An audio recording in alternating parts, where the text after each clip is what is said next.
Let me steer you guys away from a mistake I made recently. I was ordering up some Aquarian drum heads for the very first time and accidentally bought one of the black gloss drum heads instead of the clear version. Now, ultimately this is my fault, but Musician's Friend, they certainly didn't make it easy for me to order the right head. They put both the black and clear versions on the same page, and if you do select one of the black heads, the initial preview is for a clear head instead of a black one. So what's the big issue with this drum? Well, as you can see, the black is actually painted on. And they didn't do a super clean job of it either because there's a lot of black on this metal collar. Now, according to Aquarian's website, this drum head is only supposed to be used on the bottom side or the resonant side of the drum. This painting approach is definitely different from what I've seen from other manufacturers, such as Remo's Ebony doesn't have black paint running up on the collar. I'm also making an assumption that because the head is painted, if I were to start to play on it, maybe that paint would not hold up, and maybe that's the reason why it's supposed to be bottom side only. We'll actually test that theory in a bit, but first let's actually try this on the bottom side of my 8-inch drum and see if it really does warm up the sound like Aquarian claims it will. Now, I don't have a clear version of this because this is what I ordered instead by accident. So for our A/B test, we're gonna try this against the Evans G1 Clear. When you're listening to the playback, you're gonna hear some just direct bottom miking, so you can really hear exactly what the difference is in sound. You'll also hear some full mixes.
So I definitely noticed a difference there, even in the full mix. I would say that after a quick listen, the Aquarian blacks are reducing the amount of overtones by quite a bit. On the plus side, there is no paint peeling off yet and no other residue being left on my bearing edge, so that's really good.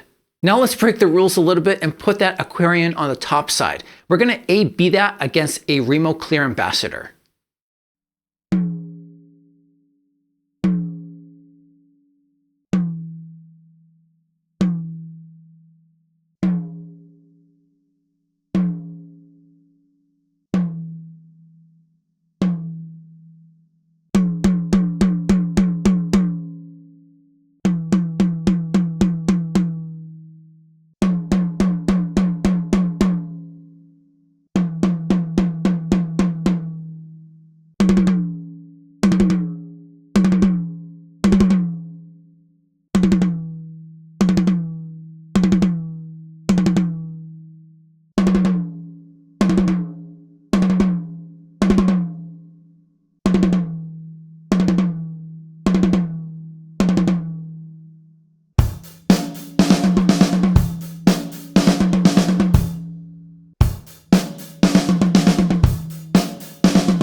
So overall, it did give a bit of an interesting sound, not one that I cared for too much on that 8-inch size drum, but maybe on a floor tom it might interest me more. I didn't see any paint peeling off on either of these quick tests, so that's good, but long term, I'm not really sure what would happen, so it's probably a safer bet to just keep this on the bottom side. I'd also say that on the top side, it sounded just a little too choked to me. My bigger concern here, though, was with the tuning.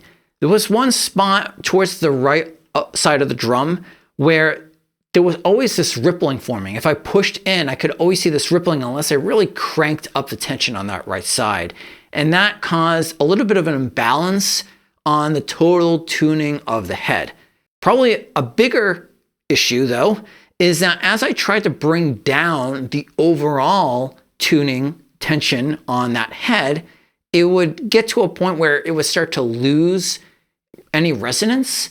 And I was really playing around with the tuning on the lugs to just try to get it to my target tuning that I would normally easily get with a clear head from either Remo or Evans.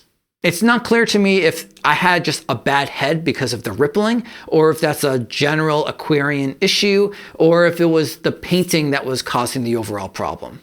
So if I did try one of these black heads on the bottom side of my 16-inch tom, and I couldn't tune it low enough and have it still reverberate, then that would definitely be a deal breaker.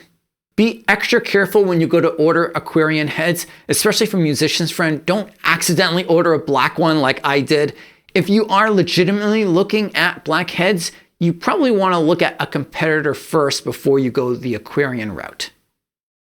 So it's only been 2 days since I shot that little comparison, and which you know what, I've already broken the drum head on the Aquarian Black.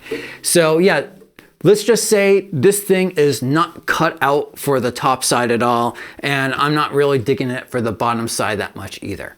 If you're looking for more drum gear suggestions like stick, head, or cymbal comparisons, recording tips, practice tips, then be sure to hit subscribe right over here so you can see all that good stuff when it comes out.